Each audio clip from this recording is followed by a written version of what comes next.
Assalamualaikum Sobat Football United. Sorry, ada beberapa kabar informasi yang akan gue bahas di konten kali ini. Oke, gue akan memulai dari kabar Fabrizio Romano yang memberikan informasi terkait dengan Matheus Cunha ya, di mana Fabrizio Romano ini di salah satu pada saat itu kalau tidak salah secara live ya menginformasikan tentang update Cunha ke Manchester United. Saya akan mengatakan kepada fans Manchester United untuk relax ya terkait dengan hal ini. Ya, ada perasaan kalau 2 atau 3 pekan yang lalu ya ini akan terjadi dalam beberapa pekan. Tapi ini selalu membutuhkan waktu untuk mempersiapkan kontrak, berbicara dengan agen, dan juga dengan klub Wolverhampton ya terkait dengan kesepakatan. Mereka juga butuh untuk mencapai kesepakatan terkait dengan situasi pembayaran. Manchester United sedang bekerja terkait dengan hal tersebut. Mereka memiliki hubungan yang bagus dengan Matheus Cunha. Sekarang tentang detail-detail kesepakatan, Manchester United sangat percaya diri walaupun ada juga minat dari tim lain.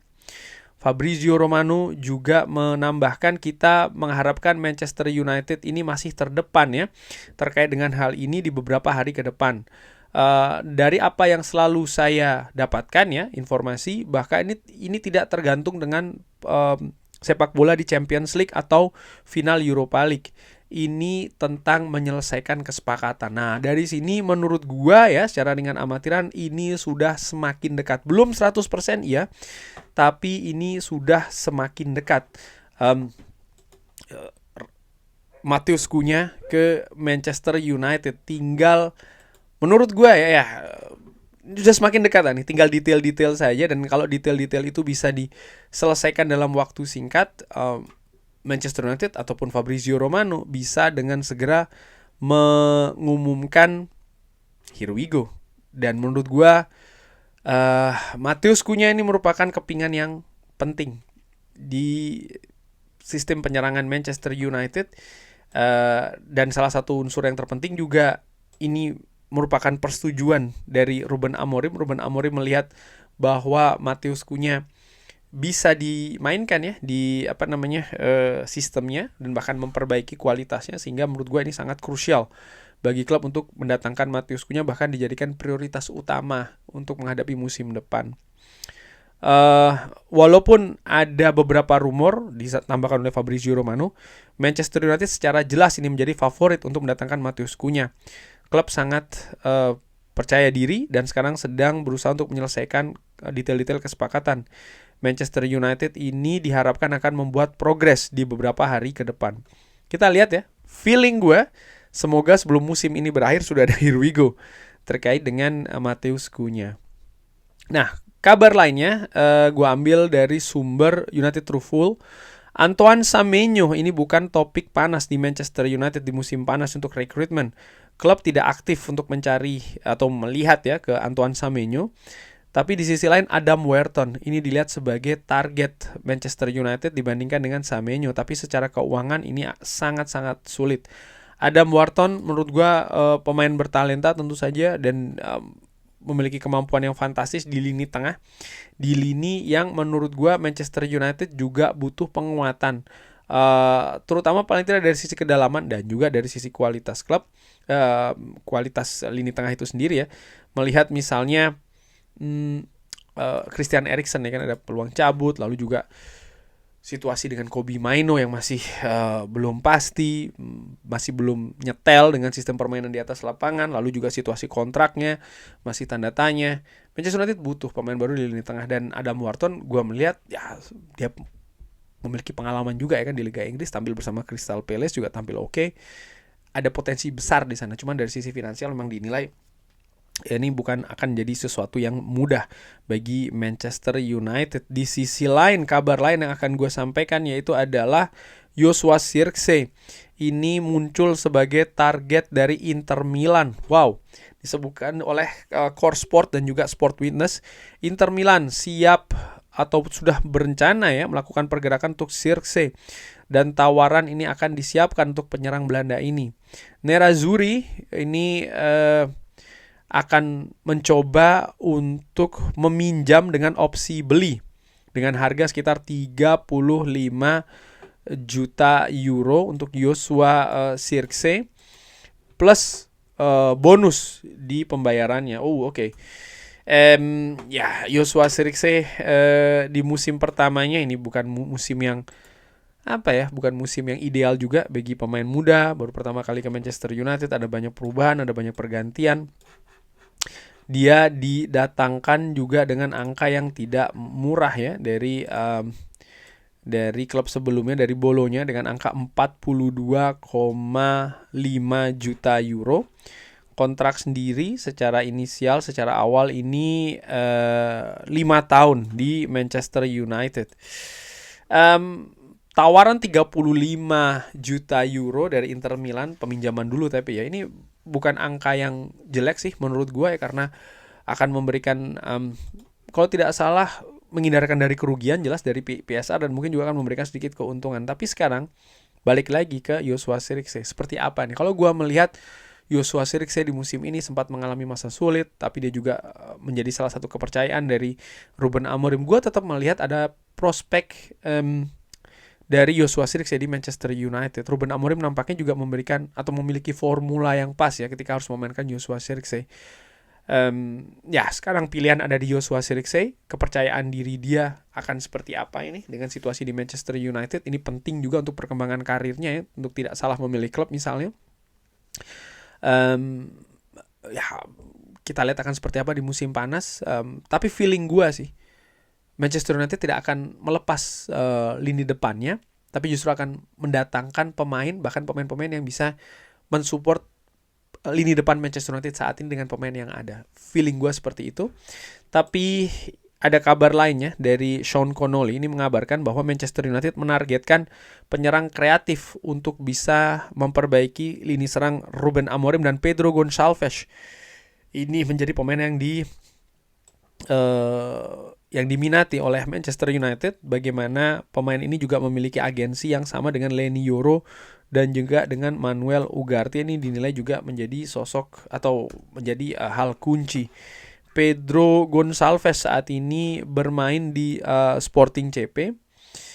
Ya, ini merupakan klub yang sebelumnya Ruben Amorim tangani ya. Dan dia tentu saja sudah pernah bekerja sama dengan Ruben Amorim. Dia memiliki juga pengalaman di Inggris karena sempat memperkuat Wolves U23. Dia bisa bermain di sayap kiri dan juga sayap kanan. Usia saat ini ya, berusia 26 tahun dengan valuasi di 35 juta euro. Menurut gua faktor pernah bekerja sama dengan Ruben Amorim ini bukan satu-satunya poin sih ya yang membuat maka pemain itu akan cocok dengan apa yang dibangun Ruben Amorim di Manchester United. Menurut gue tidak demikian, karena ada banyak hal juga yang berbeda ya. Tapi apakah dia akan oke di Manchester United? Bisa jadi ya, bisa jadi tidak. Masih banyak situasi yang tidak pasti sih menurut gue terkait dengan hal ini. Dan situasi yang tidak pasti juga terkait dengan situasi penjaga gawang. Klub dikabarkan tidak akan menghabiskan budget ya untuk penjaga gawang yang baru, kecuali ada pemain yang dijual. Jadi saat ini posisi penjaga gawang ini adalah situasi jual baru beli. Altay Bayindir kalau meninggalkan Manchester United dengan angka 5 sampai dengan 8 juta pounds, mereka akan bisa mengeluarkan uang ya atau budget 20 sampai 25 juta pounds untuk penjaga gawang yang baru. Ini sering gue sampaikan dan ternyata dari informasi lainnya pun juga seperti itu, bahwa memang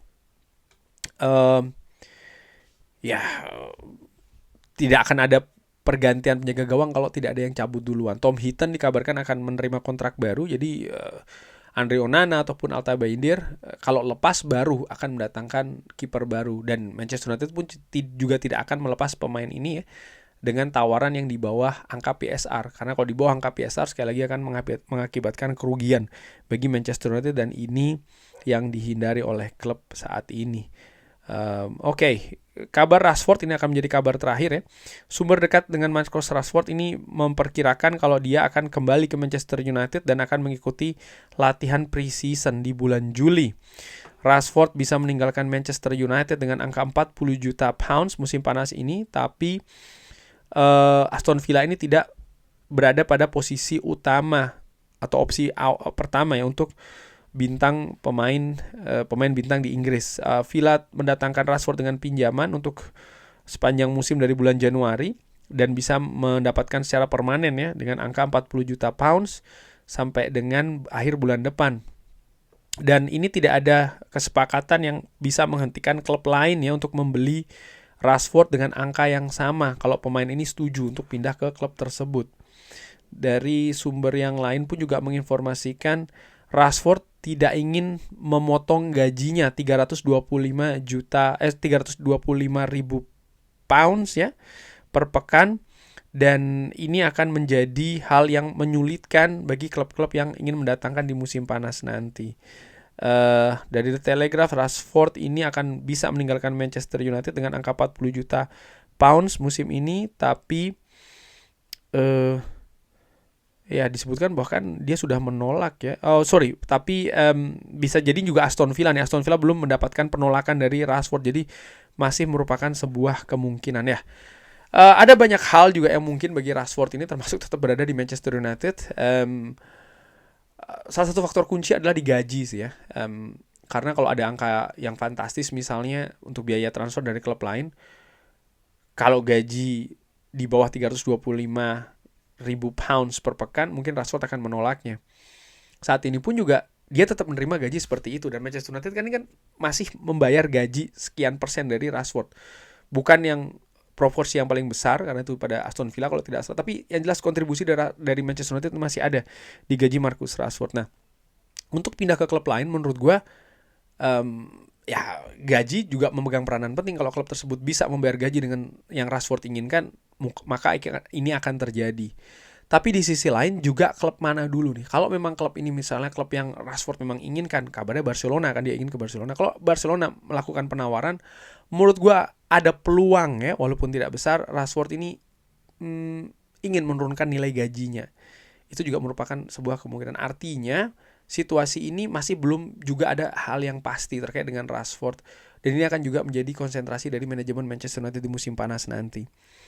Terakhir, opsi tetap berada di Manchester United sih tetap ada menurut gue, dengan misalnya dipinjamkan lagi ke klub lain ya. Karena kalau kejadiannya seperti itu, maka Rashford tetap mendapatkan apa yang tertuang di kontraknya, itu adalah gaji 325 ribu pounds per pekan. Tinggal mekanismenya aja, Manchester United harus mencari kesepakatan yang dengan klub yang meminjam Marcus Rashford untuk membayar sekian-sekian begitu. Dan ini gue tidak melihat ini situasi yang menjadi prioritas bagi klub saat ini. Bagaimana kalau Rashford balik lagi ke Manchester United menjadi salah satu komponen di Ruben Amorim, itu tetap sebuah kemungkinan, tapi sering gue katakan, gue prediksi tidak akan terjadi gitu loh. Hubungan Rashford dengan Amorim menurut gue sudah selesai di periode-periode kemarin, di mana dia tidak dimainkan dan lain-lain. Hubungan antara kedua ini tidak bagus menurut gue. Dan nampaknya memang penekanan ada lebih untuk melepas Marcus Rashford, baik dari sisi teknis dan juga dari sisi finansial. Dianggap kedua hal ini bisa memberikan dalam tanda kutip keuntungan bagi Manchester United, dan ini akan menjadi prioritas di musim panas nanti. Kurang lebih seperti itu. Bagaimana menurut Sobat Football United? Seperti biasa silahkan drop di kolom komen. Terima kasih sudah menyaksikan. Jangan lupa like, sholat, dan juga subscribe. Wassalamualaikum warahmatullahi wabarakatuh. Thank you.